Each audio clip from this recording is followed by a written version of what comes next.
Hi hello నమస్తే welcome to easy cooking show. Friends, ఈరోజు దొండకాయ ఫ్రై చేసుకుందామండి. చాలా ఈజీగా ఉంటుంది, చాలా టేస్టీగా ఉంటుంది. ఇది చూడండి, ఇలా నీళ్ళున కట్ చేసుకోవాలండి. దొండకాయను రెండు వైపులా కొద్దిగా తొడిమలు కట్ చేసేసుకొని దొండకాయను ఇట్లా సన్నగా కట్ చేసుకోవాలండి. నిలువున ఒక పావు కిలో దొండకాయ అండి. ఇప్పుడు వీటిని కట్ చేసుకున్న తర్వాత ఒక స్టీల్ గిన్నెలో వేసి, ఫస్ట్ మనం కట్ చేసేదానికి ముందు కూడా ఒకసారి కడుక్కున్నాము, ఇప్పుడు కూడా మళ్ళీ ఇంకోసారి కడుక్కోవాలండి. దీనికి 1 టీ స్పూన్ ఉప్పు వేసి వాటర్ పోసి కొద్దిగా పిసికి కడుక్కోవాలండి.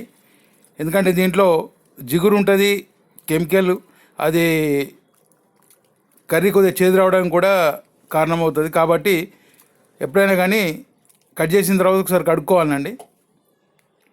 దొండకాయ చాలా మంచిదండి, హెల్త్కు చాలా అంటే చాలా మంచిది. ఇప్పుడు దీన్ని మనం ఒక ప్యాన్ పెట్టుకొని ఒక 2 టీ స్పూన్ల ఆయిల్ పోసుకొని డైరెక్ట్ వేసేసుకోవాలి. అందులో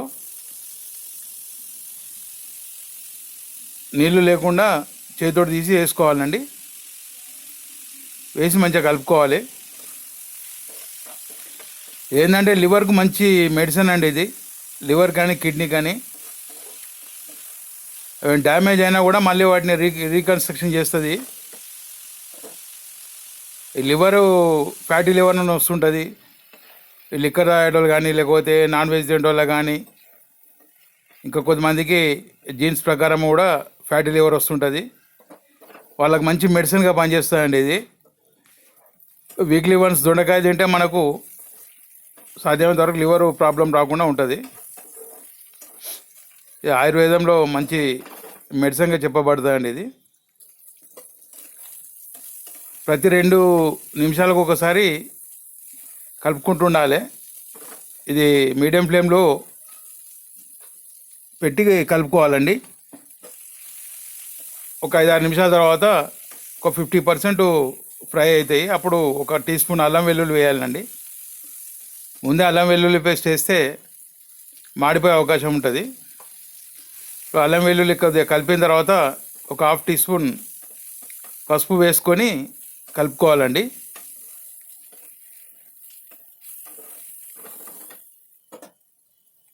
మంట మీడియం ఫ్లేమ్లోనే ఉండనివ్వాలి. 1 టీ స్పూన్ ఉప్పు అండి. ఇప్పుడు టీ స్పూన్ ఉప్పు వేసుకుంటే మంచిగా ఫ్రై అవుతాయి. స్టార్టింగ్లో వేసుకుంటే ఏంటంటే నీళ్ళూరి మనకు ఫ్రై కావడానికి కొద్దిగా టైం పడుతుంది. కాబట్టి ఇప్పుడు వేసుకోవాలండి. మీరు చివరిలో ఉప్పు ఇలా తక్కువ ఉందా ఎక్కువ ఉందా చూసుకొని అడ్జస్ట్ చేసుకోవచ్చు.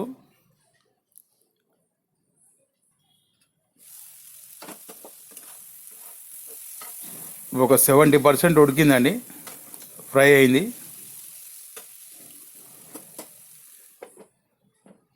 మ్యాక్సిమం ఒక 10 to 15 మినిట్స్ మీడియం ఫ్లేమ్, లో ఫ్లేమ్ అడ్జస్ట్ చేసుకుంటూ ఫ్రై చేస్తే ఫ్రై అవుతుందండి మంచిగా. కొద్దిగా ఓపికతోటి, ఎందుకంటే హై ఫ్లేమ్లో పెడితే మాడిపోతుంది ఎప్పుడైనా ఫ్రై. కాబట్టి మీడియం, లో ఫ్లేమ్ అడ్జస్ట్ చేసుకుంటూ పెట్టాలి. ఇప్పుడు ఈ స్టేజ్లో ఒక 80% ఫ్రై అయింది. కొద్దిగా కరివేపాకు వేసుకున్నాం. కరివేపాకు కూడా స్టార్టింగ్లో వేసుకుంటే మాడిపోతుంది, ఇప్పుడు వేసుకుంటే కరెక్ట్గా సెట్ అవుతుంది.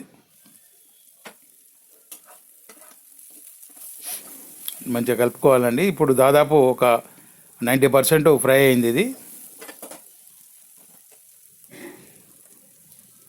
ఈ మూమెంట్లో ఒక 2 స్పూన్ల కారం పొడి వేసుకోవాలి. కారం పొడి వేసిన తర్వాత మంచిగా కలుపుకోవాలండి. ఇప్పుడు కారం పొడి వేసినాక అయితే ఇక లో ఫ్లేమ్లోనే పెట్టుకోవాలండి. ఎందుకంటే కారం పొడి వేసిన తర్వాత మీడియం పెట్టుకున్నా, హై ఫ్లేమ్ పెట్టుకున్నా మాడిపోతుంది. ఇప్పుడు లో ఫ్లేమ్లోనే ఉండాలి. ఒక 1/2 టీ స్పూన్ ధనియాల పొడి అండి వేసి కలుపుకోవాలండి. చాలామంది ఎంగేజ్లో పెద్దలు తమ అనుభవాలతో చెప్పింది పట్టించుకోరు. తమకు ఓల్డేజ్ వచ్చిన తర్వాత అర్థమవుతుంది, అరే వాళ్ళు చెప్పినప్పుడు మనం పట్టించుకుంటే ఈరోజు మనకి ఇట్లా పరిస్థితి ఉండకపోవు కదా అని. ఎప్పుడైనా కానీ అనుభవంతో మీ పెద్ద మనుషులు చెప్పిన దాన్ని అర్థం చేసుకొని దాన్ని ఫాలో కాండి, మంచిగా బాగుపడతారండి. రెడీ అయిపోయిందండి దొండకాయ ఫ్రై సూపర్గా.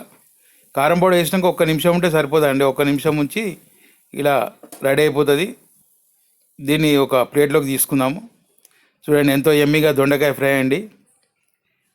ఫ్రెండ్స్ సబ్స్క్రైబ్ చేసుకున్న వాళ్ళు సబ్స్క్రైబ్ చేసుకోండి. ఫ్రెండ్స్కు షేర్ చేయండి, లైక్ చేయండి ప్లీజ్. వీడియో చూసినందుకు చాలా థ్యాంక్స్ అండి.